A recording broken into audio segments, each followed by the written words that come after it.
Bien-aimé dans le Seigneur, tokumisi nzambe pona bolingo na ye monene oyo atalisi biso bipai boye apesi biso pema apesi biso makasi asali biso ngolu ya kobika mokolo mwa lelo yango tina toye lisusu na efandelo na bino na bandako po ete toyeba na kokabola elongo na bino liloba na bomoi loba oyo ezali kopesa biso makasi loba oyo ezali kozala conseil na biso loba oyo ezali kotalisa biso nzela bien-aimé topamboli d'abord nzambe Nzambe na Israel papa na koles masia Nzambe na bomoi kumama sanjolama netolama po ete oza malamu pe oza bolingo otalisi ngolu na yo bipai boye na kopesaka biso pema makasi pe boningani na kosala biso ngolu ya kozwa ngonga kitoko po ete toyeba na kokabola na balingami oyo ezali liloba na yo papa tala ndeko mama esika azwami tala ndeko papa esika azwami atondisami na posa ya liloba na yo na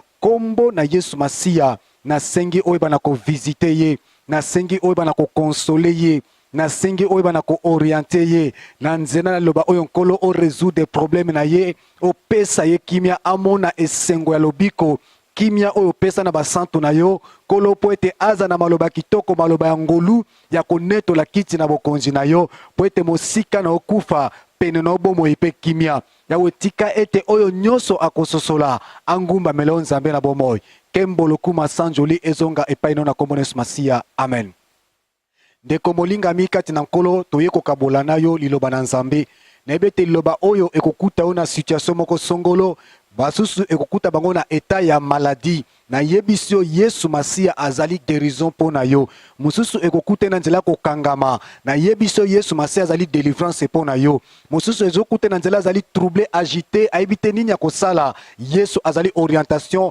azali boussole pona bomoi na yo akopesa yo kimia mususu azali komona kete asuki ngana biso ezali ebandeli parce que Yesu oyo ozali koyoka azana bomoi atiki yo te mikakatano elati yo etalisi lokola osuki kasi ezana mutu moko oyo akela yo ezana mutu moko oyo ayebi yo ezana mutu moko oyo ezana souci ya bomoi na yo koleka ata yo moko alobaki na mukanda na Jérémie je connais les projets que j'ai formés pour vous un projet de paix et non de malheur en fait de vous donner un avenir et de l'espérance bien-aimé ozwa espérance oyo a réserva ki pona basikola menaye bien-aimé yo mutona no yambi Yesu Masia te ezala libaku kitoko na sengi oya yaka epai na Yesu o azana bomoi yaka epai na Yesu azana souci na yo tala ndengo zali ko bebisa bozwi na yo tala ndengo bandiko déséquilibré bomoi na yo tala ndengo zali ko désorienté bomoi na yo lokola mutu azana conseiller te nzokande eza na nzambe mokeli na yo oyo atalisamaki na mokili na nzela na Yesu Masia alingi apesa yo kimia alingi aoriente yo bien-aimé dans le Seigneur lelo tokokabola liloba moko oyo elobi la sortie kobima baike bien-aimé sortie eza na modèle ebele tomoni tokobanda na bana na Israël na mboka na Egypte bakotaki na boumbu bafandi kuna banyokwami basali musala ya pasi banyokwami kasi bazalaki na nzambe o azana bomoi babande ko belela ye me pona bango ekomaki lokola nzambe wana azali koyoka bango te pase bande ko bakisama mikolo na mikolo bazali ko sala ba brique bazali ko kende kokata bisobe bazali ko nyokwa makwanga ya pasi mboka mopaya bien-aimé ezalaki pasi pe kolela nzokande pene na bango nzambe monene azalaki nzokande nzambe wana abandaki kotala bien-aimé eloko nyonso tosalaka na mokili ezalaka na epimelo nango soki ekokisi echelon wana okoki ko échapper te ezala lisumu ezala bomoi soki ekokisi echelon moko boye il faut omela keni nango bien-aimé dans le Seigneur enikoloba nini bana na Israël banyokwamaki yango tokotanga elongo na biso na mukanda na Exode chapitre 3 naza na Biblia nanga awa yo pe simba Biblia na esika ozwami tozali kotanga na mukanda na Exode chapitre 3 verset nango 7 kino 10 tokomona nini iloba na nzambe elobi na biso wana alobi l'Éternel dit j'ai vu la souffrance de mon peuple qui est en Égypte et j'ai entendu les cris que lui font pousser ses oppresseurs car je connais ses douleurs je suis descendu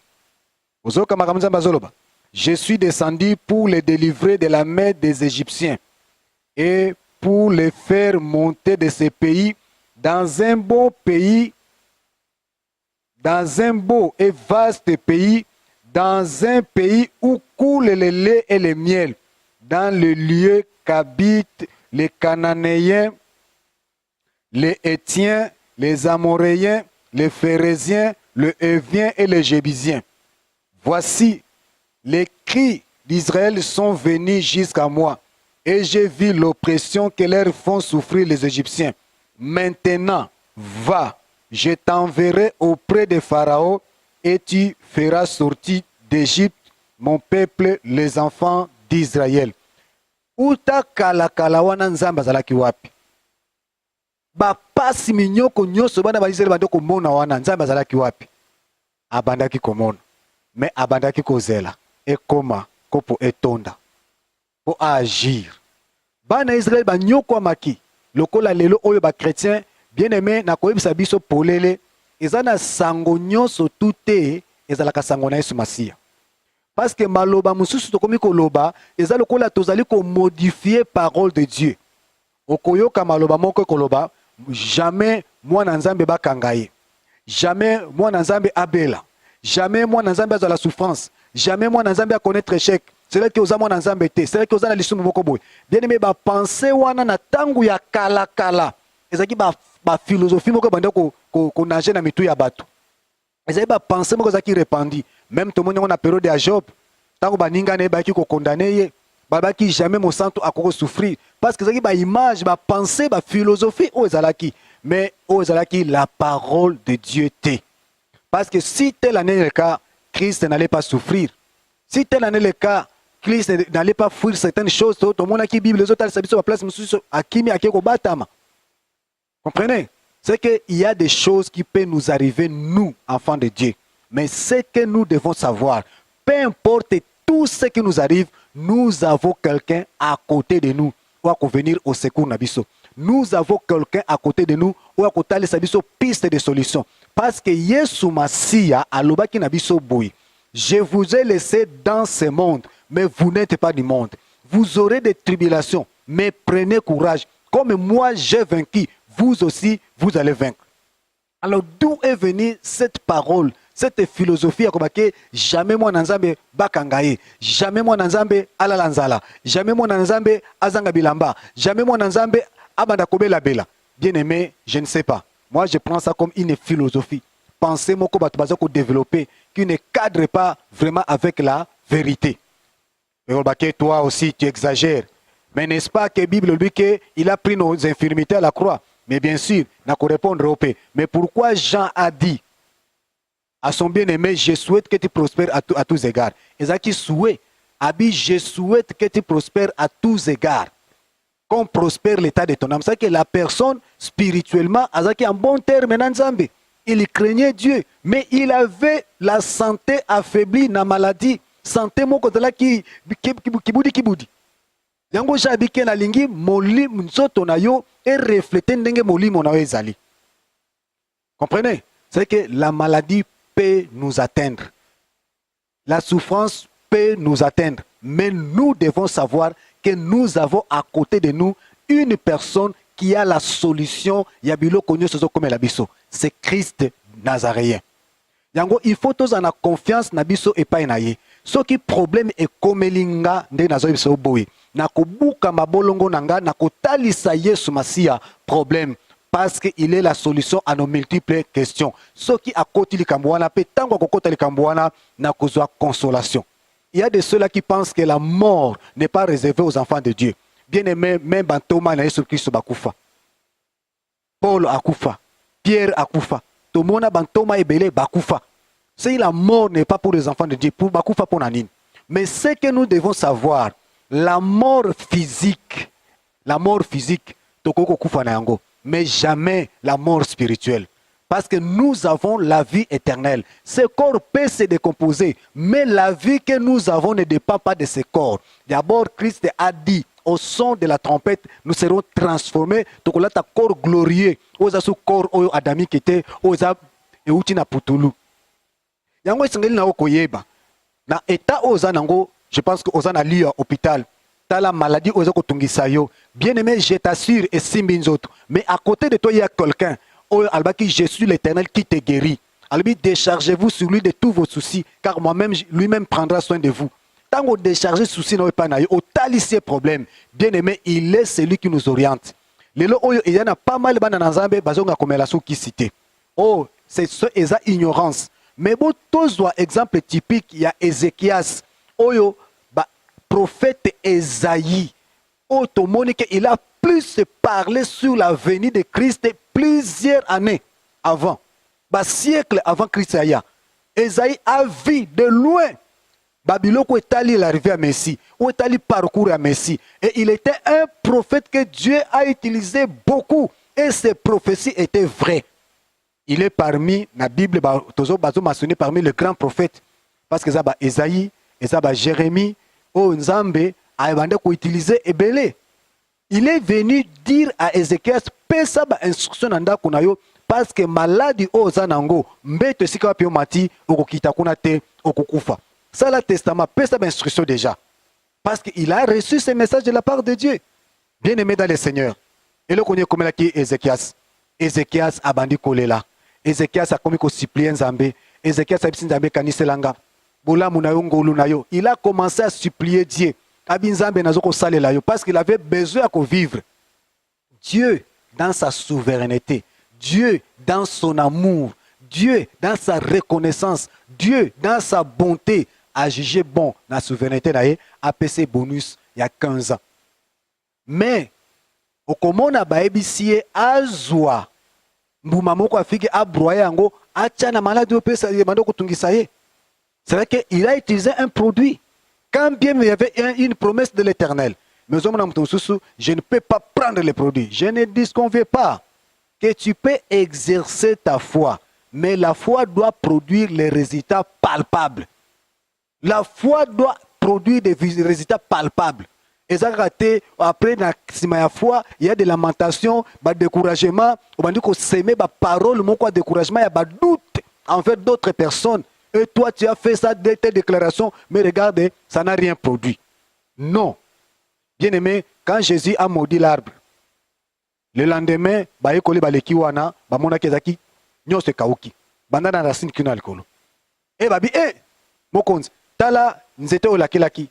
Aiso yango soki bozana mbum, bozana kondima ata lokola mbuma ya wangila, boza capable de déplacer ba montagne.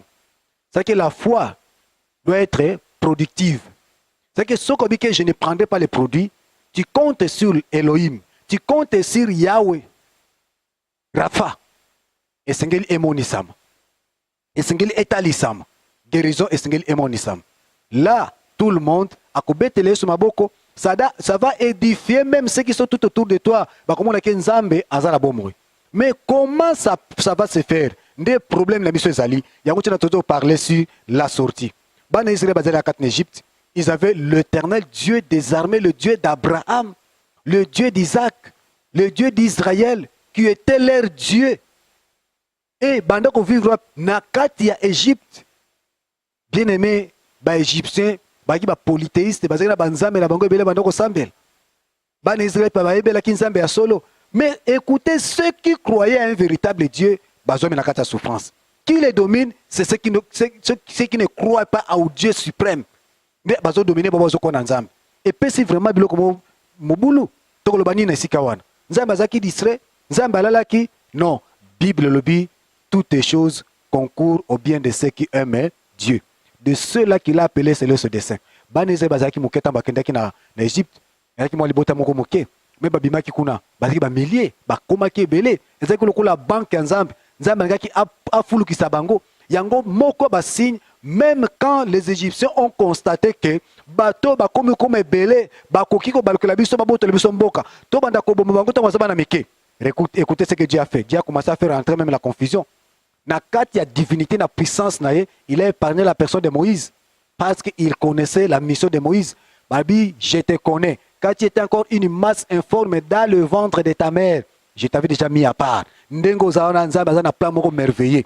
peut-être ignorance, il y a le bananzambe. Koluka kotia les points sur les i. Koluka ko comprendre ce que Dieu fait et puis sur le ko la boulou yeke. Maloba kili kilozale ko ya et puis simbulungano na mutu na yo ozo comprendre sous makamote omoni comme si nzambe atika kiyo. Mais je t'assure, nzambe atiki yote. Nous allons lire dans Exode chapitre 12, verset 37 à 42. Tokomona susu eloko nini esalami na sika wana. Chapitre 12, verset 37 à 42. Nous allons lire la parole de Dieu. La Bible dit, les enfants d'Israël partirent de Ramsès pour Sukkot, au nombre d'environ 600 000 hommes de pied, sans les enfants. Les enfants d'Israël partirent de Ramsès pour Sukkot, au nombre d'environ 600 000 hommes, sans les enfants, ni les femmes. Environ 600 000. Bayaka combien? Bayaka moi libota mo muketi. Mettez la nombre babimi. Babi, une multitude de gens de toute espèce montèrent avec eux. Ils avaient aussi des troupeaux considérables de brebis et de bœufs. Ils firent des gâteaux cuits sans levain avec la pâte qu'ils avaient emportée d'Égypte et qu'ils n'étaient pas levés, car ils avaient été chassés d'Égypte sans pouvoir tarder et sans prendre des provisions avec eux. Zolanda. Donc, il y en a 40. Le séjour des enfants d'Israël en Égypte fut de 430 ans. Et au bout de 430 ans, les jours même, toutes les armées de l'Éternel sortirent de l'Égypte. Cette nuit sera célébrée à l'honneur de l'Éternel parce qu'il les fit sortir du pays d'Égypte. Cette nuit sera célébrée à l'honneur de l'Éternel par tous les enfants d'Israël et par leurs descendants. Tala sorti, Yankembo, Bao bazaki na kati na pasi, mais jour wana, jour J et coquille. Jour wana, ozaki ba rêve et coquille. Comme chez toi, il y a un jour que l'Éternel a réservé. Ozomona ba passe wana multiplié, mais je t'assure, ba nezel basaki 430 ans. Ba nyokwami, ba tumbi, ba brique, ba kati, ba sobe, ba salio, pasi, babi ba ganga et pas nanzam. Ba ganga, kuganga, ganga. Zambabi, j'ai écouté. J'ai écouté. Tango albi que j'ai écouté. Donc, kalakalana abanda koyo kakate. Mato ine kangamaka non. Ayebaka. Mais abanda kozela ngonga ekoka. Kopo etonda. Po farao amela o esengeli po na ye. Bien aimé, pasi ozomona pasi. Bien sûr, en tant que mutu, na kotala la bumoto, on doit se dire la vérité. Mutu moko se pela na pasi azate. Mutu soki passe le qui et pesa kaba raisonnement même soko biki na za mo santo bo moto faiblesse ezali même Christ a crié à la croix frère Koko Salibomate kolbate oh non non même Christ a crié même na bon Gethsemane qu'est-ce que Christ a dit abi père si cela est possible éloigne de moi cette coupe bo moto esalaki mais azongi sima abi kasima kanisi nangate parce que je sais que nyoso salaka eza malamu ponanga abi mokano nonde esalema bana Israël babimi yoka sikoyo mama na likambo tozo ko bakaka na chapitre 13 verset 21 à 22 balobi l'Éternel allait au devant d'eux les jours dans une colonne de nuée pour les guider dans leur chemin et la nuit dans une colonne de feu pour les éclairer afin qu'ils marchent jour et nuit. La colonne de nuée ne se retirait point de devant le peuple pendant les jours, ni la colonne de feu pendant la nuit. L'Éternel commençait à les conduire. L'Éternel commençait à marcher avec eux. Balbi bazo tambola butu moi. Dans des circonstances favorables ou pas aux autres marché. Ba commerce na yo, musala na yo. Et c'est la période de la promotion que vous avez yo zo promotion. Et c'est la période de sécheresse que vous marché yo zo teka. C'est que dans les circonstances, les enfants d'Israël marchaient. Parce que dans la colonne de nuée, dans la colonne de feu, quoi accompagner Bango. C'est là que Nzambe a contrôlé les circonstances favorables ou pas à la maboko. Na faveur nani yabana na Israël. Mais yoka mama na likambo. On a ebisio sikoyo la sortie. Mama na likambo tozor kobela place fandi. Bana Israël ba mona ki loboko na Nzambe. Bana Israël ba mona ki comment Moïse asukisaki ba magicien ya Pharaon. Comment atalisaki bango ke oyo nyonso bazosala eza pamba. Parce que Moïse tanga ndoko sala ba exploit ba Pharaon pe abengi ya ba magicien ba sa pe ba démonstration. Abongolisi mai et comme bakila bango pe basali. Asali boye bango pe basali. C'est le combat pote monguna alingaki jamais ko libérer bana Israël. Mais comment ki ngonga moko bien aimé seka moke. Seka na betolo lisolo. Seka okumi sanzambe ozana ye. Tanga sikona mukanda na Exode chapitre 8 verset 12 à 15. Babi l'Éternel dit à Moïse, dit à Aaron, étends ta verge et frappe la poussée de la terre. Elle se changera en poux dans tous les pays d'Égypte. Ils firent ainsi. Alors Aaron étendit sa main avec sa verge et il frappa la poussée de la terre. Et il fit changer en poux sur les hommes, sur les animaux. Sur les hommes et sur les animaux. Toute la poussière de la terre fit changer en poux dans tous les pays de l'Égypte. Les magiciens employèrent leurs enchantements pour produire des poux, mais ils ne pirent point. Ils ne pirent pas. Les poux étaient sur les hommes et sur les animaux. Et les magiciens dirent à Pharaon, c'est les doigts de Dieu. Les cœurs de Pharaon s'endurcit et n'écoutaient point Moïse et Aaron, selon ce que l'Éternel avait dit. Tala ba magicien ba souki, babi poussière, yo mona sili. Tala ba sili ka ekota kata mutu na mutu, ndenge nyokolak. C'est vrai que tout le monde, na batu, na banyama, ba sili, poussière, ba sili. Ba magicien bia eloko pamba, ba mekabo, zéro. Ba mekabo, zéro. Ba mekabo, babi oyo, c'est les doigts de Dieu. Ba si Pharaon, keba. Keba, to salaka na biso, to balusa ki mai kokoma makila, mais oyo, to kokokate. Eza da makambo nzambe akomanda ko sala même banguna na yo, ba kokokate, ba ko comprendre que ça c'est Dieu. Tala ban Israël, bazo tambola butu, bazo tambola moi. Cela veut dire quoi? Qu'est-ce veut dire la nuit? La nuit c'est quand tout ne marche pas. Quand les gens ont peur, parce que la nuit, batu babangak, kotambola na butu, batu babangak, molili, mutalinga kango, azate. Vous savez, quand les gens auront peur des circonstances, mais Dieu va te faire prospérer. Quand les gens vont prospérer, toi aussi tu vas prospérer. C'est-à-dire que na musala, tango ba mitation ezate, tango ba promotion ezate, tango ba toazo mikandate, Dieu va faire quelque chose uniquement pour toi. Parce qu'ils ont la contrôle des circonstances, Seigneur. Akomana kotalisa banguna que yende azalaka na décision.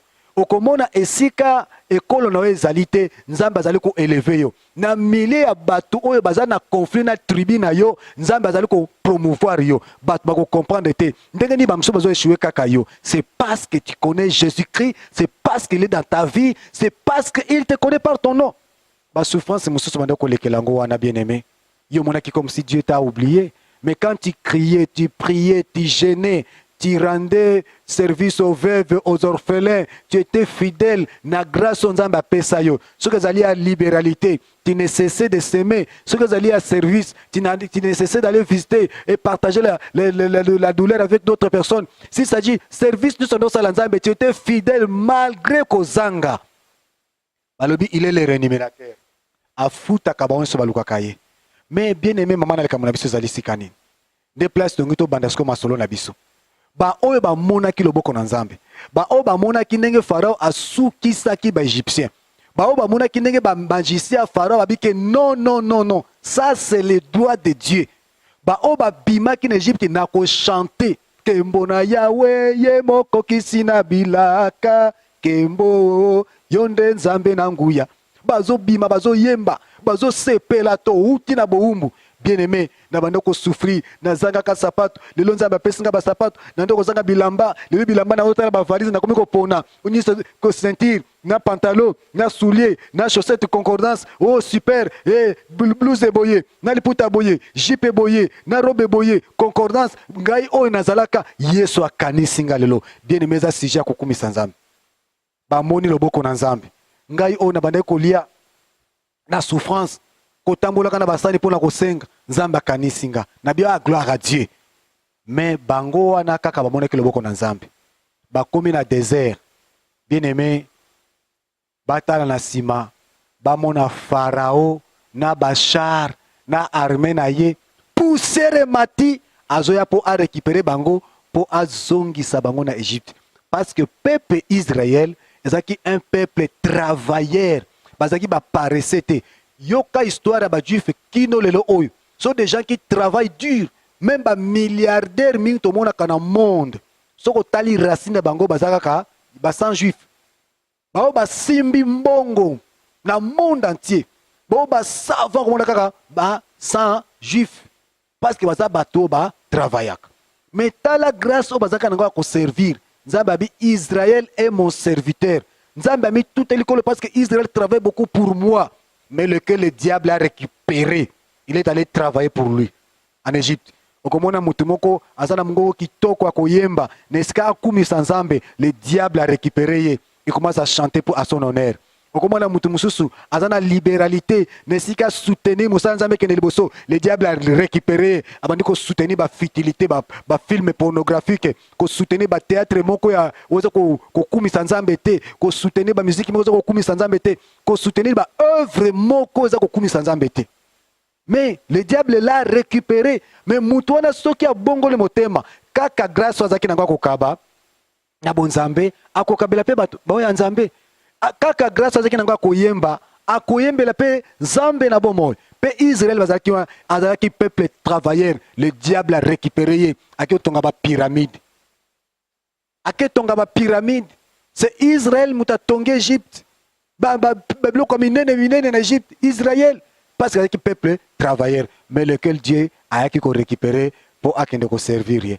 Alors le diable a dit non, je dois les récupérer pour servir.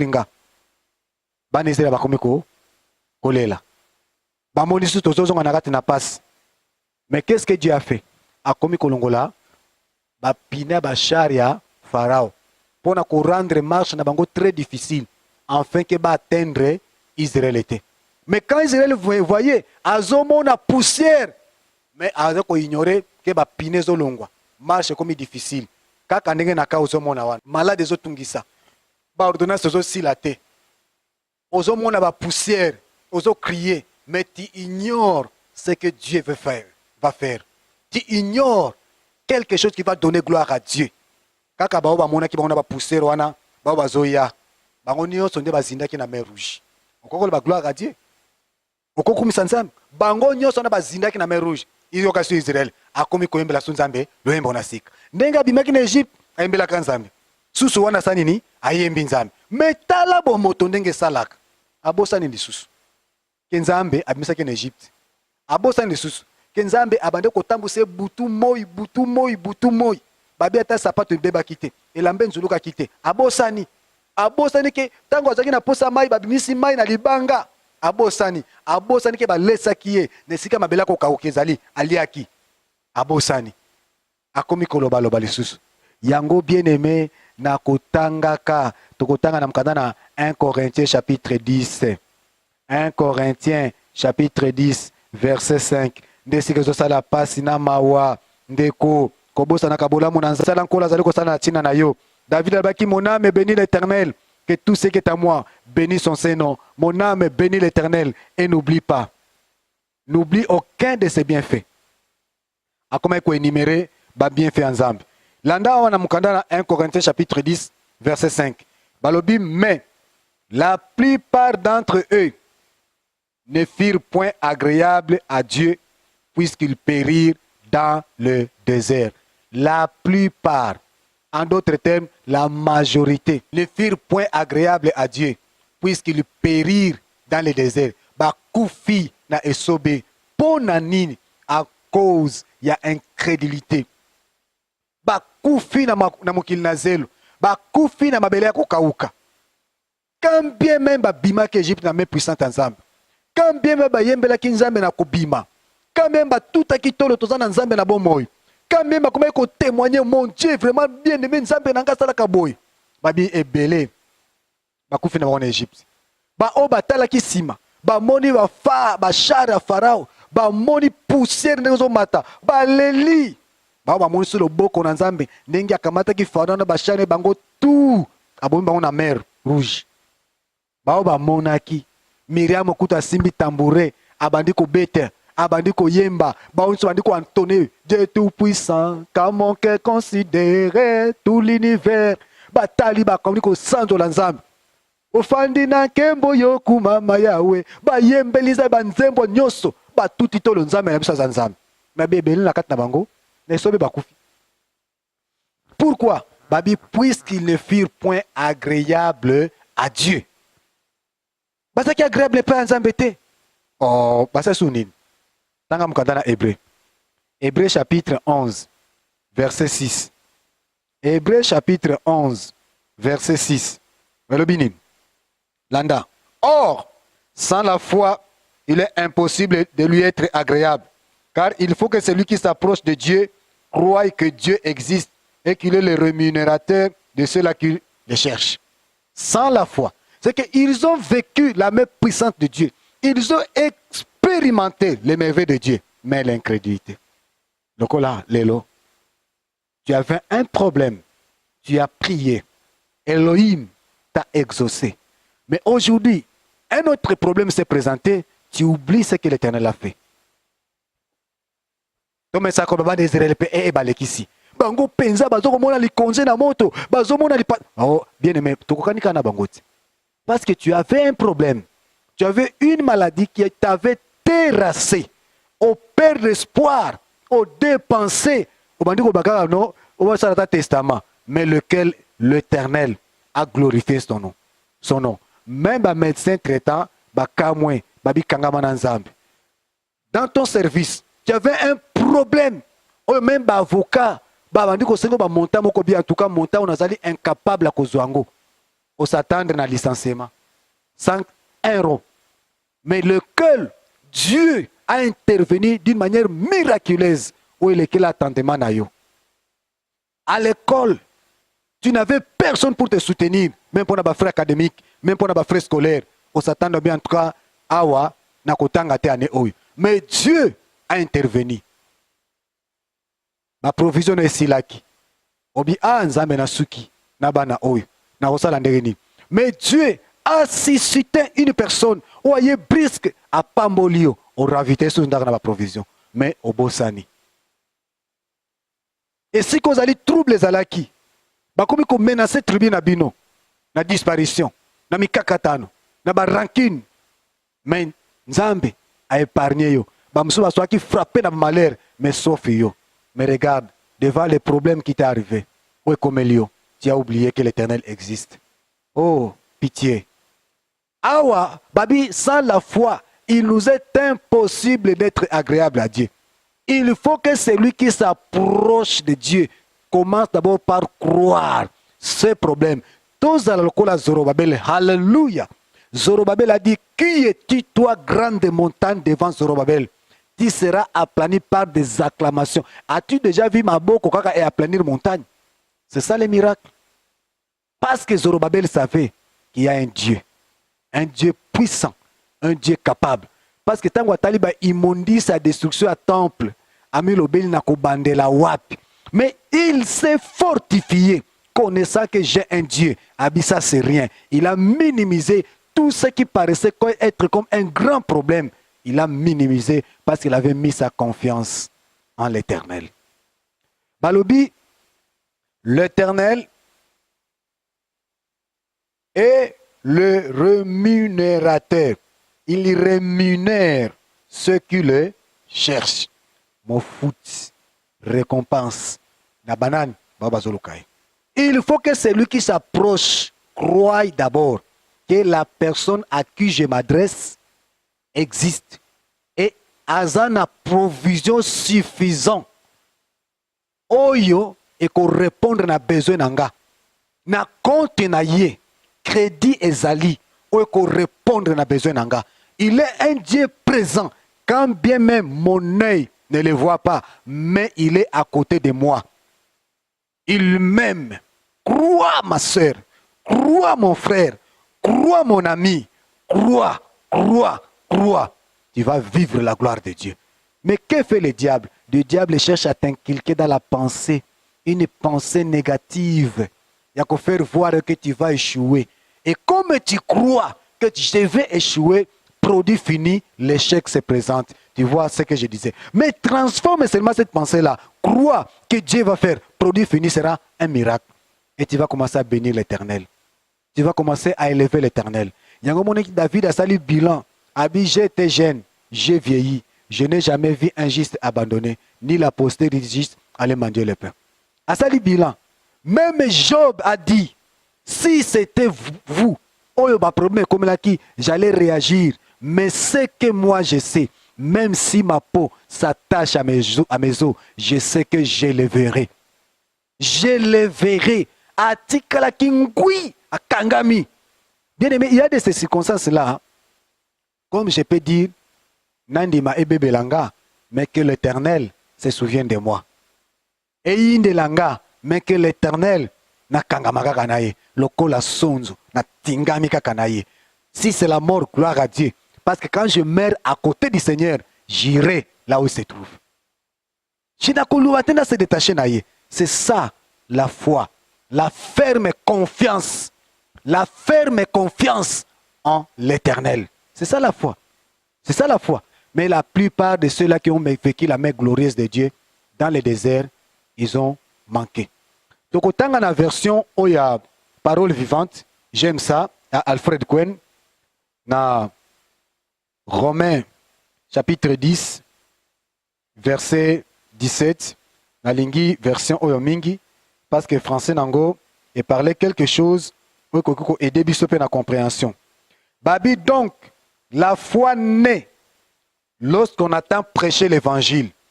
Et le message qui suscite la foi, c'est celui qui, si l'ordre du Christ, s'appuie sur sa parole et sur sa venue. Parole vivante. Yangoyo. Et l'obinin. N'a répété. Donc, la foi naît lorsqu'on attend prêcher l'évangile. On te parle de quoi? On te parle de qui? On fait quoi maintenant? On te prêche l'évangile. La foi naît lorsqu'on attend prêcher l'évangile. Et le message qui suscite la foi, c'est celui qui, sur l'ordre du Christ, s'appuie sur sa parole et sur sa venue. T'as la source à foi. T'as la source à foi. Balobi, comment y aura-t-il des prédicateurs s'ils ne sont pas envoyés? Comment les gens vont entendre s'il n'y a personne qui prêche? Maintenant, je suis dans ta maison. On m'a envoyé chez toi. On m'a envoyé te dire, sur ordre de Christ, ce que je te communique. Frère, je crois que quelque chose va se passer dans ta vie. Et quand tu vivras cela, bien aimé dans le Seigneur, la moindre chose, on a enseigné là, benga na numéro au moni wana is affiché, au partager na biso ba bien fait en Zambie wana. Toko kabulala batu mususu makamu Nzambe asaleli yo. Peut-être yo moko ozala limité pour na ko propager ango, mais quand il nous aura informé, il y a bien fait on Nzambe asaleli yo, toko informer bande ko mususu na kombo na yo makamu Nzambe asali. Pe gloire wana ekozonga epai na ye. C'est là que les enfants d'Israël, on leur parlait de Dieu, ils y croyaient et ils oubliaient. Et c'est ce qui a causé leur mort. Balobi, sans la foi, c'est impossible. C'est que la plupart d'entre ceux-là qui ont vécu la glorieuse main de Dieu n'avaient plus confiance à l'Éternel. Quand bien même, comme les gens étaient venus voir Jésus, au salaire sous miracle, ils sont allés bien, habitude, bizalel. Beaucoup de gens sont habitués à miracle. Miracle, monsieur, que ça me l'a binoté. À part Oya Jonas, moi, je suis kozana mabele pendant 3 jours. Miracle érotique la bonne abino yangoan. Aujourd'hui, les gens sont habitués à un miracle. Pour qu'on dise que Dieu est ici, il faut qu'on un miracle. Mais édification à parole, ah, tout le monde peut dire l'église de Malili. Alléluia. Olinkak, Mikolonos, Dieu fait, Dieu fait. Et ce que Dieu ne fait pas, ah, tout le monde est un pasteur à Pengwaki. Prophète, on a mon quoi à Sumuki. Sero tomu ta mbeba zakati na ye ya zakana ba vision ya zakana ba don mikola zo ba soute c'est qui a sumukaki. C'est ça l'humanité. On ne fait que condamner parce que tokoma habitué. Mais bien aimé ba bibliste ba ebisi yo boye. Et comme que na période de moko Nzambe afanda kimia pendant 400 ans. Allo bakate ou ta période de Malachi qui n'en arrivé à Jean-Baptiste. 400 ans alobaka te soki ezalaki na ntango na yo ongoloba nini soki na église oyo asambelaka baprofisaka tous les jours bavision ezaka tous les jours une semaine ezobima toloba nini emo ezobima toloba nini paster asili ntango azalaka moto tobande komona awa asili estce nzambe asilaki na mokili oyo ezalaki transition il a fallu notre messager aya à la personne de Christ mais yo okomi koperdre balobi la foi naît du message que l'on attend et le message est sur ordre de Christ envoyé prophète, porte-parole. C'est quelqu'un qui vient sur ordre de Christ pour parler. Mais le oyo, tu commences à un mandat personnel. Moutoyer sur ordre na moko. Pas sur ordre de Christ. Mais il faut moutoyer sur ordre de Christ. Le tu commences à tout cas, ne te montres sur ordre de Christ. Mais quand on te prêche comme ça, tu vois, c'est sur ordre de Christ. Mais même des chansons sur ordre de Christ.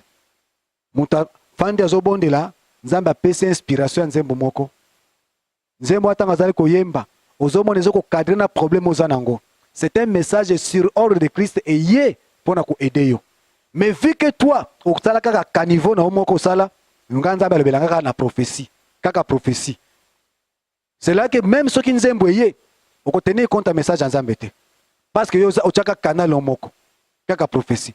Même si la prédication vient, on tenir compte d'un côté. Mais l'homme n'y prend pas garde. Il parle par des songes, par des visions. C'est qu'il y a une méthode de belé ou à l'équilaka koloba. Yango tino mola qui est sur la quête. Il vous est avantageux que je m'en aille. À côté de la biso mosungi ou à cause de la biso. Yé ou ya sonda kamote ma papa. À côté de la biso ni Nicolas Bongisi. Oh moninga malamu le Saint-Esprit. Zana habitude à ko solo la kanaye. Zana habitude à ko consulter.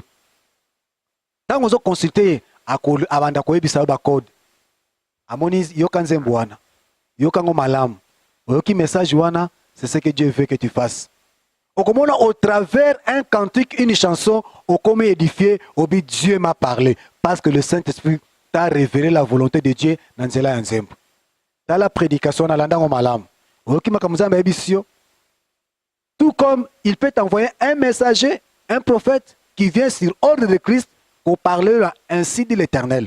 Parce que dans la prophétie, tu as la parole de connaissance, tu as la parole de sagesse, tu as la direction divine. C'est que à côté de le passé, à sur le présent, à sur comment on se conduit dans l'avenir. C'est que même si le prophète appelle ce sujet, il semblait être un sujet de malheur. Mais dans ce c'est un message venant de Dieu. Et c'est la fenêtre moko ya sorti. Si tu veux sortir, voilà comment tu vas faire pour que Obimana Kambouana. Nzambe atinda mutuna suspense. Si tu lis même dans la prophétie à Isaïe, à Jérémie, quand le peuple Israël s'éloignait de Dieu, Dieu les frappait et puis en dehors de ça, que ceux qui bozonge pas nanga nakosa la bino boy. Mais le oyo, Nzambe ko beta yo. Après, semer le komoka motuya, Nzambe ko le mao. Mais quand tu as continué le film avec Robetanga alubinin, kaka loka motuya. Babi, c'est cette prédication sur ordre de Christ, ce message sur ordre de Christ. Nazongela, Babi, la foi naît lorsqu'on attend prêcher l'évangile. Et le message qui suscite la foi, c'est celui qui, sur l'ordre de Christ, s'appuie sur sa parole et sur sa venue. Pourquoi sur sa parole et sur sa venue? Parce que tozali na mokili me tozali ba ya mokilité, tozali ba pèlerin, tozali nesiko tozokende. Dieu ne peut pas permettre kaka to s'enrichir kaka na mokili ato suka aw. Richesse ozo perception na mokili ezali po ete to kumisa nango connaissant qu'un jour to koleka na biso totiki. Yango abaki esika trésor no ezali nde esika pe motema na yo sanini e kozala trésor tozali nango ezali la vie éternelle. Nde iloko tozali ko viser. Je peux avoir de Jeep, ce n'est pas mauvais, ce n'est pas un péché. C'est bon pour un enfant de Dieu. Je peux avoir de belles villas, je peux investir, je peux avoir des entreprises. C'est très bien pour un enfant de Dieu. Mais wana tendez à la siège à Motema Nabiso. Siège à Motema Nabiso à laquelle nous allons quelque part. Il y a un étranger dans un pays d'autrui, il va investir totalement. Parce qu'un jour, on peut me chasser de ce pays. Au moins, on a un mboka na bango. Même okomona mutu ozali origine na été asala kame na moi un peu de réserve omona zo investir mingi na province à origine na ye pona nini abi même si on me chasse de cet endroit kuna mutu moko akobenga nanga zate je vais me réjouir, je vais jouir na biloko na salaki. C'est ainsi que tout ce que nous pouvons avoir hérité sur la terre, bien sûr, na ko investir yango na bokonzi na Nzambe. Et pesa Nzambe nkembo po ete jour wana couronne ngai engenga makasi. Mais aujourd'hui, nous perdons la foi. Pourquoi dans le désert, na kata ba difficulté, malade, parole bandi koloba négative. Oh Nzambe tikinga, Nzambe nga mutu na samaka, Nzambe nga na salaka boye, Nzambe nga na salaka boye, oh Nzambe nga na salaka. Parole négative, tu oublies d'où Dieu t'a tiré. Quelles sont les difficultés que tu connaissais avant, lequel Dieu a transformé. Toi-même tu témoignes et ça édifie beaucoup de gens. On t'arrête aujourd'hui. Tu commences à prier, tu suscites des intercesseurs chez toi, mais on t'envoie dans la maison d'arrêt. Oh Nzambe vraiment, ngai vraiment musano munene, ne se retrouver na katnesika. Oh frère, laissez-moi vous raconter une petite histoire de ma vie. Un jour, frère, j'étais arrêté, sans rien faire comme une infraction. La Bible dit, les malheurs atteignent souvent les justes, mais le Seigneur l'en délivre toujours. Toza lokola ba argile na maboko a potier. Nzambe asala na biso oya lingi. Frère, je suis allé à l'évangélisation. Na sali suivi pour na culte ya dimanche. Na visité ba ame anga na ya Nzambe. Na lendi si batu baya na culte. Na poko na zongi na ndako. Très tôt le matin, na bandi ko repasser parce que na kende na église, il a fallu la officiant. Na diriger prière ya dimanche, bien aimé. Tozalaki na moninga moko pasteur. Azali missionnaire, to bandi ko fanda ndako moko. Ya bandi ko sala séminaire, il a fallu clôturer dimanche wana. Azaki un étranger. Frère, dimanche nazo repassé, na situka ndako envahi na basoda bien armés. Comme je n'avais pas un problème, nazaki na ko se reprocher na loko mokote, nazo tala ka bango nazo continuer à repasser. Na kanisi ba voisin, o tozaki na mwana lupangu nde moko azaki mbeba, nde ba ko kangaye. Frère, nazo repasser na bonnement, na mona moka basoda za inde tina porte ndako. Oh monsieur, présentez-vous. Gabi oh. Ta monsieur za bouclage, ta monsieur za patrouille, ta monsieur na présenté carte nanga parce que j'étais en ordre, carte de service, na carte d'identité. Oh, pardon. Oh, pardon. Pardon, ça sounin. Donc, il est sous wapi. Frère, bakangi biso. Ndeko muninga wana, azaki na chambre à fukami, azosa la prière na ye, avabima. Bakata prière. Frère, tokenda boloko. Balongoli biso bilamba. Totikela ba kilote na kati. Frère, tofanda na mabele, ne connaissant rien. Basali biso billet de crou, babua ki biso na mabusu. Eh, Nzambe. Nini boye? To sali nini Nzambe? Soki nasa ratambe ba moko ata nyongo à 50 francs, ngala ba peut-être nyongo wana, mais sans rien faire. Mais yo katanga to koti na boloko. Ba prisonnier atimbino banani. Pour ba betaka. Ote toza ba pasteur. Oh, gloire à Dieu. Babi ba pasteur bo sala biso lo sambo.